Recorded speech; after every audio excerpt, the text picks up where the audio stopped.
¿Habéis vivido alguna vez la experiencia cuando el tiempo empieza a fluir de forma diferente? ¿Habéis vivido alguna vez la experiencia cuando el tiempo empieza a fluir de forma diferente? Notando el espacio completamente abierto, notando el cuerpo completamente presente, notando la vida completamente real, notando que está ocurriendo algo extraordinario.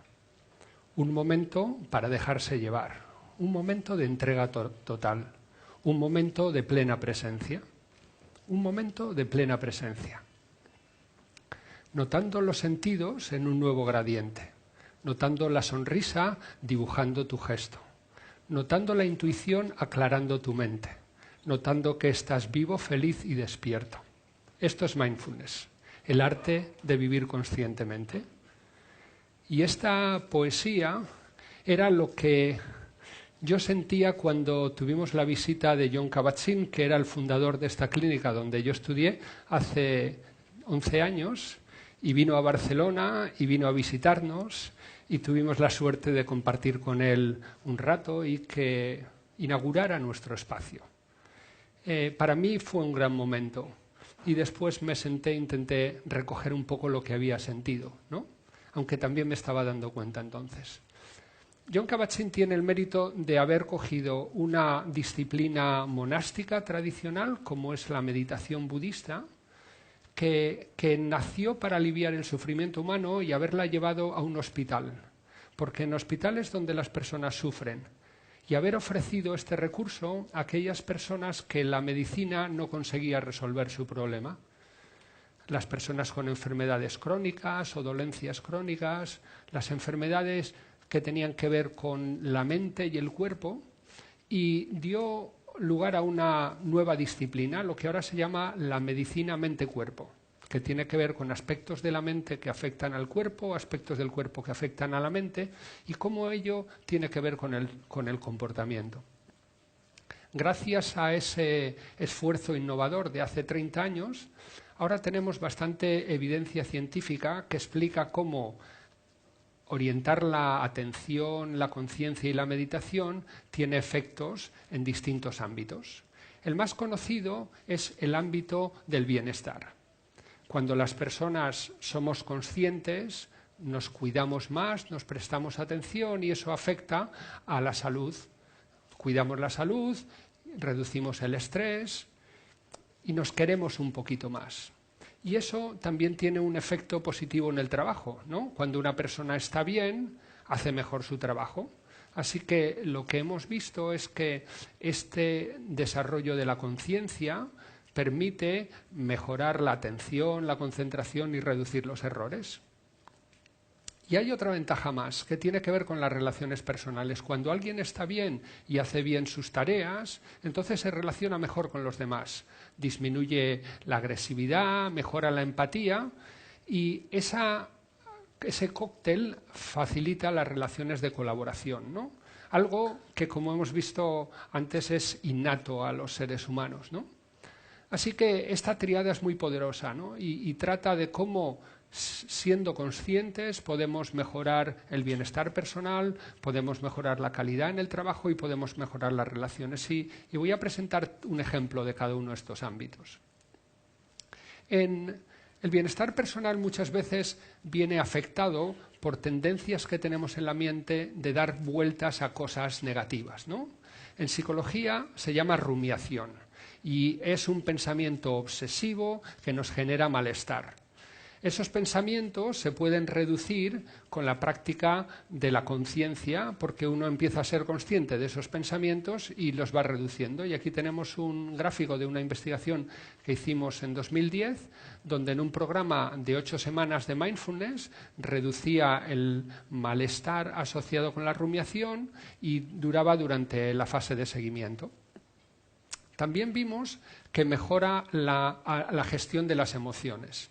Esta es otra investigación que hicimos más tarde, en 2014, aquí en Barcelona, con médicos de atención primaria, y vimos que la alteración emocional que tenían los médicos tratando con los pacientes se podía reducir con un entrenamiento de 8 semanas de mindfulness, y eso disminuía en 3 dimensiones, en la tendencia a la ansiedad, a la depresión y a la hostilidad, que son las emociones negativas que estaban asociadas con su trabajo, y mejoraba la actividad y disminuía la fatiga, ¿no? Y esto es lo que todos queremos. ¿Cómo podemos tener más actividad y estar menos cansados si disminuimos la cantidad de energía que dedicamos a gestionar la alteración emocional?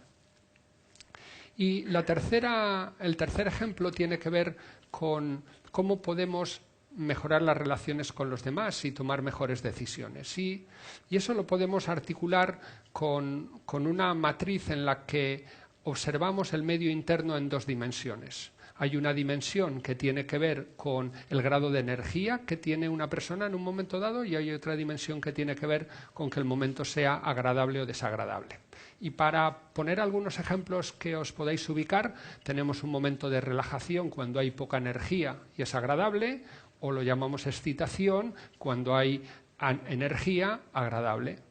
Cuando hay energía y es desagradable, puede ser un momento de ansiedad o puede ser un momento de frustración o de enfado. Y cuando tenemos un momento de poca energía desagradable, entonces lo llamamos aburrimiento. Esto sería un poco la periferia de este mapa de los sentimientos. Pero lo más interesante está en el centro, porque hay una zona óptima que no es exactamente el centro. Yo la he puesto un poco como la tengo para mí, pero que cada uno tiene que saber identificarla. Y en esa zona es donde tomamos las mejores decisiones. En esa zona es donde escuchamos mejor a nuestros hijos, donde tenemos mejor relación con la pareja, donde podemos funcionar en un equipo, ¿vale? Donde se despliega la mejor versión de uno mismo. No demasiado excitado, no demasiado relajado, no demasiado aburrido, no demasiado ansioso o irritado. Entonces, la clave está en primero darse cuenta cuál es el medio interno y contar con recursos para poder recuperar la zona cuando hay acontecimientos o situaciones en la vida que a uno le sacan de esa zona. Y un gran recurso para ello es la práctica de mindfulness. Mindfulness, quizá algunos conocéis la palabra en inglés porque es una palabra que se usa normalmente, pero me gusta más cómo se expresa en chino, que tiene que ver con 2 ideas, la idea de presencia y la idea de corazón. Corazón como la parte afectiva de la mente, ¿no? En chino dirían que mindfulness, conciencia plena en castellano, es cuando una persona está presente de corazón, está viviendo un momento al 100%. Y eso es fácil de decir, pero requiere un poco de entrenamiento. Y el entrenamiento tiene 3 habilidades que tenemos que ensayar. La primera tiene que ver con tener una intención. El cerebro humano tiene esta tendencia a dispersarse, a ir de una idea a la otra fácilmente, con lo cual tenemos que cultivar una intención de estar más presentes, de estar más conectados con lo que ocurre en la realidad momento a momento, no dejarnos ir demasiado hacia cuestiones del futuro y del pasado. La segunda tiene que ver con cultivar una actitud de amabilidad ante la vida y amabilidad ante uno mismo. Muchas veces nos enfrentamos con la realidad, ¿no? Y creemos que luchando con la realidad se puede cambiar. En realidad las cosas que ocurren ya están ocurriendo. Y es más fácil adaptarnos a lo que hay y de esa forma establecer una relación que nos permita quizá cambiar las cosas del futuro. Así que tenemos el componente intención y amabilidad, y luego viene lo más importante, que es conectar con la experiencia. La experiencia en el cuerpo y la experiencia de estar presente. En realidad lo que nos ayuda a estar presentes es recordar el cuerpo y sentir el cuerpo. Y eso se facilita mucho con la práctica. Así que, si os parece, vamos a hacer ahora una pequeña práctica. Yo no voy a proyectar nada, así que os invito a que llevéis la visión hacia el interior. Que cerréis los ojos un momento y que busquéis una postura que os dé una sensación de dignidad, de estabilidad, la postura que sea. Y con la visión interior, fijaros en esa postura. Fijaros qué se siente habitando un cuerpo humano. Fijaros en el contacto con la silla, los pies con el suelo. Fijaros ¿Cuál es la experiencia en el pecho, en los hombros, en la cara? Fijaros cuál es el efecto de dibujar una ligera sonrisa en la cara. Si simplemente el cambiar el gesto con una sonrisa cambia la experiencia. Y luego vamos a llevar la atención a un proceso maravilloso que tenemos que se llama la respiración. Y fijaros cómo fluye la respiración por el cuerpo. Cómo hay una entrada de aire que llamamos inspiración, un momento que parece que da la vuelta y otro momento que llamamos exhalación. Y cómo este proceso implica al cuerpo, pero también tiene un efecto en la mente.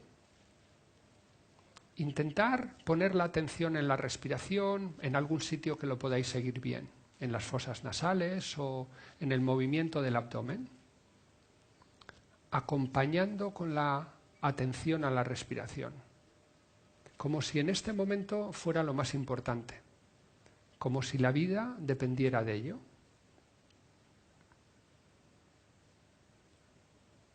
Si notáis que la atención se va al futuro o al pasado, amablemente la volvéis a traer a la respiración, a este momento.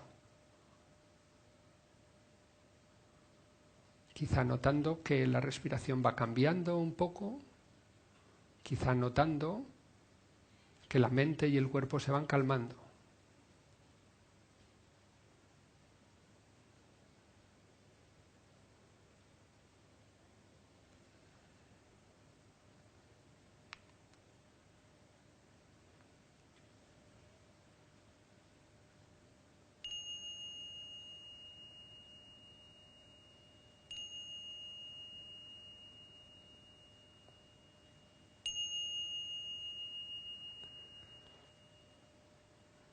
Podéis ir abriendo los ojos y simplemente notar cuál ha sido el efecto de estos minutos de atención en la respiración.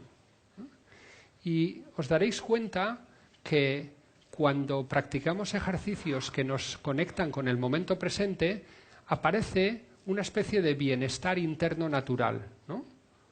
Una tranquilidad, una relajación, ¿no? Es como que el cuerpo recupera un poco esa armonía.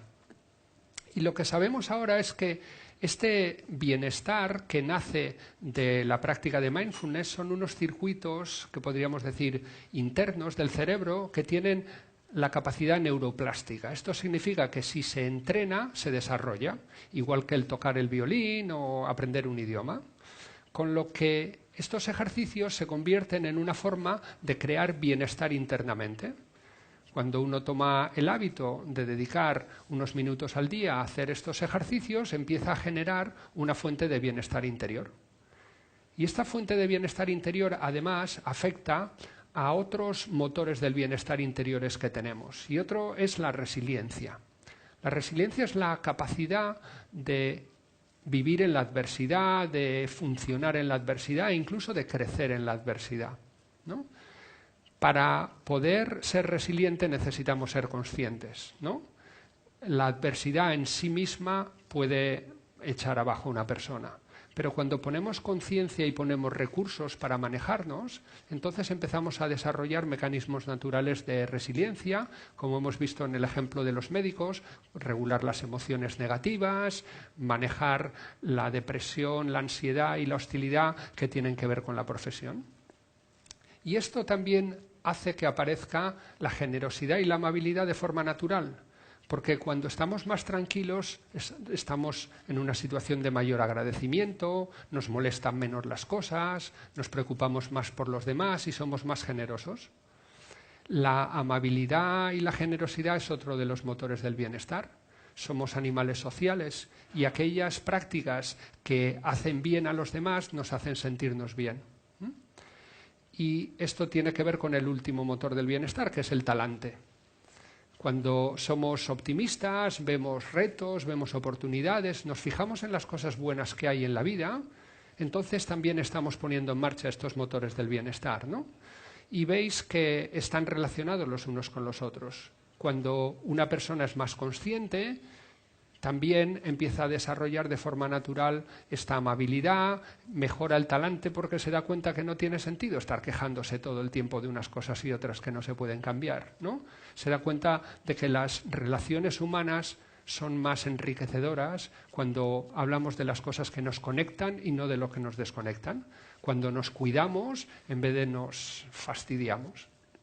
Entonces esto empieza a generar una forma diferente de vivir, ¿no? Y no es una cosa nueva, ya lo sabían los antiguos, ¿no? Michel de Montaigne, que es un filósofo conocido, francés, escribió esta poesía que dice: cuando bailo, bailo, cuando duermo, duermo, y cuando camino por un bosque si mi pensamiento se distrae hacia asuntos distantes, que es lo que llamamos mindfulness, lo conduzco de nuevo al camino, a la belleza de mi soledad. Él practicaba mindfulness a su manera. Y esta idea ha sido ahora retomada por una marca de automóviles que ha hecho un anuncio muy interesante que está rodado precisamente aquí en Barcelona y que vamos a ver ahora. Cuando trabajes, trabaja. Cuando descanses, descansa. Cuando pedales, pedalea. Cuando bailes, baila. Salta cuando saltes. Y cuando grites, grita. Si tienes que pelear, pelea. Cuando ayudes, ayuda. Y cuando lo intentes, de verdad inténtalo. Cuando avances, avanza. Cuando juegues, juega. Y cuando sueñes, sueña. Cuando ganes, gana. Y cuando pierdas, sobre todo cuando pierdas, pierde. Cuando conduzcas, conduce. Me parece genial que una marca de coches de éxito, ¿no?, haga un anuncio sobre cuando pierdes, pierde, ¿no? Parece que todo es ganar, pero no. Perder es muy importante, porque si uno pierde con conciencia, aprende. Si uno gana con conciencia, no se lo cree. Si uno juega con conciencia, disfruta. Si uno descansa con conciencia, realmente descansa. Y el problema un poco que tenemos es que intentamos hacer todo mezclado, ¿no? Así que la clave para mí es perder o ganar no es lo importante es vivir conscientemente, porque eso es lo más interesante en la vida. Así que muchas gracias por vuestra atención.